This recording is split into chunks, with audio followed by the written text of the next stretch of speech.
Hello friends. जैसा कि हम लोग आज डीआरडीओ एग्ज़ाम्स जो टेक्नीशियन ए का एग्ज़ाम्स हुआ उसका एनालिसिस हम लोग कर रहे हैं। जैसा कि फर्स्ट शिफ्ट में मैंने एनालिसिस करके आप लोगों को एक वीडियो डाला है, उस वीडियो को एक बार देख लीजिएगा। और सेकंड शिफ्ट के एनालिसिस भी आ चुका है और काफ़ी स्टूडेंट्स से बातचीत करने के बाद कुछ विशिष्ट प्रकार का एनालिसिस हमने एनालिसिस करके निकाला है कि इस एग्ज़ाम्स में जो जीके और जीएस पूछे जा रहे हैं, लगभग उसमें 10 जीके जीएस पूछे जा रहे हैं, 10 इंग्लिश है, 10 रीजनिंग है, 10 10 मैथमेटिक्स एप्टीट्यूड। इन दोनों पेपर के एनालिसिस के बाद हमें यही पता चला कि जीके जीएस में कुछ कुछ बुक, मतलब जो महान लेखक हैं उनके बुकों के बारे में पूछी जा रही है, उसके राइटर्स कौन हैं। जैसे हम एक देखें, पहला क्वेश्चन ये है कि इसमें पूछा गया था कि हिंद स्वराज पुस्तक के लेखक कौन हैं। तो हिंद स्वराज पुस्तक के लेखक महात्मा गांधी हैं। तो इस तरह से पुस्तक और लेखकों के नाम पूछे जा रहे हैं। उसके बाद से विशिष्ट ऊष्मा का एसआई मात्रक पूछा गया है, यानी विशिष्ट ऊष्मा का एसआई मात्रक यानी ये फिजिक्स यानी साइंस से रिलेटेड पूछा गया। और विशिष्ट ऊष्मा का मात्रक एक होता है किलो कैलोरी पर किलोग्राम डिग्री सेल्सियस या कैलोरी पर ग्राम डिग्री सेल्सियस। इसका मतलब विशिष्ट ऊष्मा का मतलब क्या होता है कि पर ग्राम वाटर, यानी पर ग्राम वाटर अगर हम लेते हैं तो उसका टेम्परेचर, एक स्टैंडर्ड टेम्परेचर 14 डिग्री से 15 डिग्री करने के लिए, यानी 1 डिग्री सेल्सियस बढ़ाने के लिए जितने कैलोरी ऊष्मा की आवश्यकता होती है उसे हम उस वस्तु का विशिष्ट ऊष्मा कहते हैं। तो विशिष्ट ऊष्मा से रिलेटेड इस प्रकार का ऐसे क्वेश्चन। फिर मात्रक जो होते हैं, मूल मात्रक से क्वेश्चन पूछे जाते हैं कि आप 4 ऑप्शन में दिया हुआ था उसमें से मूल मात्रक कौन सा है। यानी मूल मात्रक का मतलब कि जिनकी सहायता से हम डेरिवेटिव मात्रक भी निकालते हैं, व्युत्पन्न मात्रक एक कहते हैं। जैसे मूल मात्रक हमारा हो गया द्रव्यमान को मापने का इकाई किलोग्राम, डिस्टेंस मेजर के लिए मीटर हो गया न। इस तरह के मूल मात्रक जो है पूछे गए थे और इसकी सहायता से हम लोग इसका निकालते हैं व्युत्पन्न मात्रक। जैसे ये ऊपर वाले में विशिष्ट ऊष्मा का एसआई मात्रक कैलोरी पर ग्राम डिग्री सेल्सियस है, तो ये व्युत्पन्न मात्रक कहा जाएगा। इसलिए कि देखिए उसमें जो है ग्राम और ये ऊपर वाले में किलोग्राम का यूज किया गया, तो ये छोटी इकाई होती है, तो इस तरह से व्युत्पन्न मात्रक कहे जाते हैं। फिर एक और क्वेश्चन पूछा गया था, जैसे मेजरिंग इंस्ट्रूमेंट होते हैं, मापन यंत्र होते हैं, उन मापन यंत्रों पे एक क्वेश्चन पूछा गया था। जिस प्रकार से एक पूछा गया था कि रेडियोमीटर का उपयोग किसके लिए करते हैं, किसके मेजरमेंट के लिए, मापन के लिए करते हैं। तो रेडियोमीटर का यूज हम विकिरण ऊर्जा की मात्रा को मापने के लिए करते हैं। यानी रेडियोमीटर का जो होता है विकिरण ऊर्जा की मात्रा को मापने का यंत्र होता है। इसी तरीके से मेजरिंग इंस्ट्रूमेंट यानी मापन यंत्र में और भी पूछे जा सकते हैं, जैसे एनीमोमीटर। एनीमोमीटर की सहायता से हम वायु की गति को मापते हैं। फिर उसके बाद ये भी पूछा जा सकता है, इसके अलावा सिस्मोग्राफ की सहायता से हम भूकंप की तीव्रता को मापते हैं, है ना। भूकंप मापी के लिए यूज होता है। स्पीडोमीटर का यूज हम लोग स्पीड मेजरमेंट के लिए यूज करते हैं। उसके बाद से ओडोमीटर का यूज जो है हम डिस्टेंस मेजरमेंट के लिए यूज करते हैं। तो इस तरह के और भी सारे जो है मेजरिंग इंस्ट्रूमेंट होते हैं। तो इस पे आधारित भी क्वेश्चन पूछे जा रहे हैं। और हाँ, एक बात मैं इस एनालिसिस से 100% श्योर हूँ कि 1 से 2 क्वेश्चन संविधान से, अब वो भी आर्टिकल से पूछे जा रहे हैं। और इस बार के मॉर्निंग शिफ्ट में जो आर्टिकल पूछा गया था, उस आर्टिकल में ये पूछा गया था कि उस आर्टिकल में ये पूछा गया था कि राष्ट्रपति पर महाभियोग की चर्चा किस अनुच्छेद के तहत, संविधान के किस अनुच्छेद के तहत की गई है। तो हम लोगों ने उस वीडियो में देखा कि आर्टिकल 61 के तहत इसका अनुचर्चा है राष्ट्रपति में महा। तो इसमें जो पूछा गया था कि 6 वर्ष से 14 वर्ष के बच्चों के लिए निःशुल्क शिक्षा और अनिवार्य शिक्षा संविधान के किस अनुच्छेद के तहत, संविधान के किस अनुच्छेद के तहत ये संविधान के किस अनुच्छेद के तहत वर्णित है। तो ये संविधान के अनुच्छेद 21A के तहत वर्णित है। उसमें 6 से 14 वर्ष के बच्चों की निःशुल्क शिक्षा का प्रावधान किया गया है। और चूँकि अनुच्छेद 21A ये हमारा मौलिक अधिकार भी है। मौलिक अधिकार का मतलब ये हुआ कि मौलिक अधिकार अनुच्छेद 12 से लेके 35 तक आता है, और मौलिक अधिकार के तहत अगर हमारे मौलिक अधिकार का हनन होता है तो डायरेक्ट हम सुप्रीम कोर्ट अनुच्छेद 32 का यूज करके, है ना, अपने मौलिक अधिकार का अनुपालन के लिए हम डायरेक्ट सुप्रीम कोर्ट जा सकते हैं। जो अनुच्छेद 32 है, अनुच्छेद 32 के अंतर्गत संवैधानिक उपचार का नियम है। तो इसके तहत हम डायरेक्ट सुप्रीम कोर्ट जा सकते हैं अगर हमारा मौलिक अधिकार का उल्लंघन हो रहा है। अगर हम सुप्रीम कोर्ट नहीं जा सकते तो अगर हाई कोर्ट में जा रहे हैं तो हाई कोर्ट अगर उसके तहत जो है हमारा मौलिक अधिकार हनन हो रहा है तो उसके तहत रीट जारी करता है। तो उसमें रीट जो है ये जारी करने का अधिकार हाई कोर्ट को अनुच्छेद 226 के तहत है। तो इस प्रकार ये देखा जा रहा है संविधान के अनुच्छेद से बहुत सिंपल अनुच्छेद पूछे जा रहे हैं।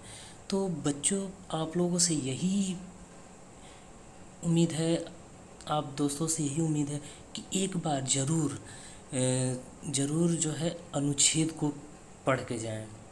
इसलिए कि हर शिफ्ट में देखा जा रहा है कि 1 से 2 क्वेश्चन ज़रूर पूछा जा रहा है। फिर एक और क्वेश्चन ये पूछा गया था कि राज्यसभा में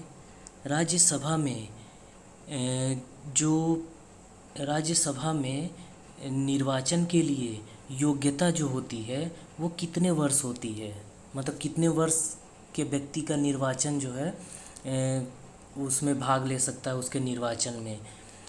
तो उसमें निर्वाचित होने के लिए सदस्य की योग्यता के लिए 30 वर्ष निर्धारित की गई है। तो देखिए 10 क्वेश्चन में कम से कम 2 क्वेश्चन संविधान से है, और ये अनुच्छेद आर्टिकल से रिलेटेड है और काफ़ी इजी है। तो इस चीज़ को ध्यान देते हुए आप सभी से निवेदन है कि एक बार ज़रूर अनुच्छेद को पढ़ के जाएं, और हमारे पास अगर टाइम मिला तो इन फ्यूचर हम इस पे जो है ज़रूर आप लोगों की सहायता के लिए वीडियो बनाएंगे, जिससे कि आप लोग इस एग्ज़ाम्स में अधिक से अधिक मार्क्स गेन कर सकें और हमारी वजह से आपकी सफलता और सुनिश्चित हो सके।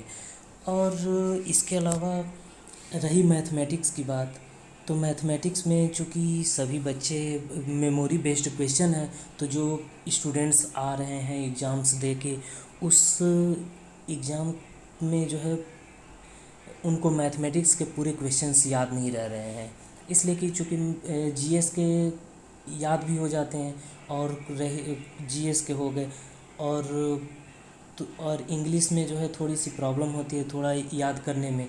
तो इसलिए जो है ज़्यादातर बच्चों से इंटरव्यू लेने पे यही बता रहे हैं कि उनको ज़्यादातर याद रह रहा है जीएस का ही क्वेश्चंस, इसलिए हमने जीएस के क्वेश्चंस पे ज़्यादा फोकस किया है। और रही मैथमेटिक्स की बात, तो मैथमेटिक्स में आप लोग सबसे ज़रूरी एक चीज़ जान लीजिए कि प्रॉफिट लॉस को पढ़ लीजिए।